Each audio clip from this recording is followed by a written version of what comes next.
Hi guys! Kumusta kayong lahat? At today, magre-review lang ako ng bagong product ng L'Oreal. Ito yung mascara nila. And mascara False Lash Superstar X5er. So, one step and two step. Ayan. Kaya naka-close up yung camera ko ngayon dahil sa magre-review ako nito. And then, parehas pala sila ng packaging nung L'Oreal False Lash Superstar. So, pareha sila ng packaging.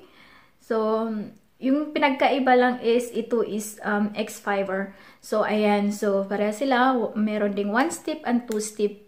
Pero yung one step nito is white. Ito is black. So, excited na ako. Never ko pa talaga siyang tinry. Kasi gusto ko munang magawa muna ng review bago ko itry. So, excited ako. Dahil picture niya is ganito. Ayan. Napaka-ano niya, diba? Napakahaba ng niya, eyelashes. So excited na ako. Start na tayo, guys. So, i-shake muna natin yung product, guys. Ayan. So, yung number 1 muna. So, ito yung applicator niya. So, yung una muna yung lalagyan ko yung sa right na mata. Napilig mata. So, ayan yung 1, guys.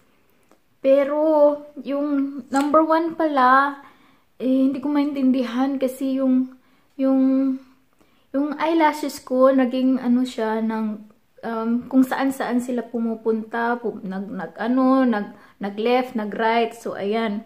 So, pero sa 1 pa lang, ayan, makikita mo na siya na, talaga, mataas na yung lashes mo, ayan. Ayan. So, mataas na siya.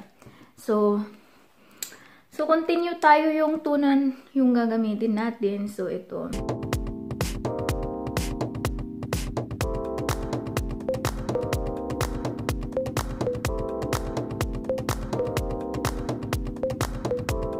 Yan.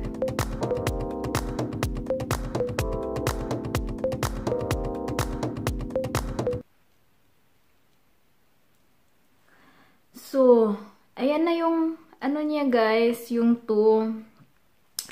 Hindi ko siya maintindihan kasi nagsama-sama sila, together yung mga lashes mo. Ayan. So, ayan kita nyo ba? Pangit. Kakaloka. Pero tumaas siya yung pero yun nga, hindi ko lang siya nagustuhan dahil nag-together sila. Yung lashes, ayan. Diba? So, hindi ko talaga siya nagustuhan dahil, yun nga. So, continue na tayo sa kabila, guys. So,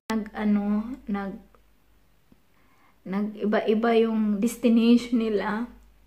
May nag-Quiapo, may nag-Divisoria. Ayan. So, hindi ko maintindihan. So, ayan. Pero, tumaas siya. Pero, yun nga, yung naka-turn off is yung nagsama-sama sila. Yun yung hindi maganda na, halatang-halata na mascara ka. Ayan. So,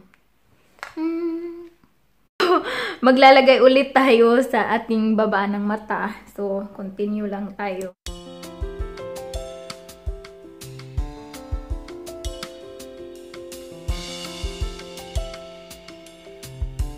So, parang madumi siya tingnan. Yung mascara ko today kasi nga nagkalat-kalat, together. So, ayan. So, but yung baba naman, maganda tingnan.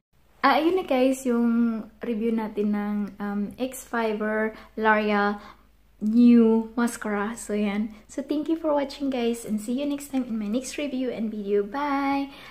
Dun sa mga bagong viewers, please subscribe niyo po ako. And thank you so much sa inyong mga suporta. Bye, guys! Bye, everyone! Love you!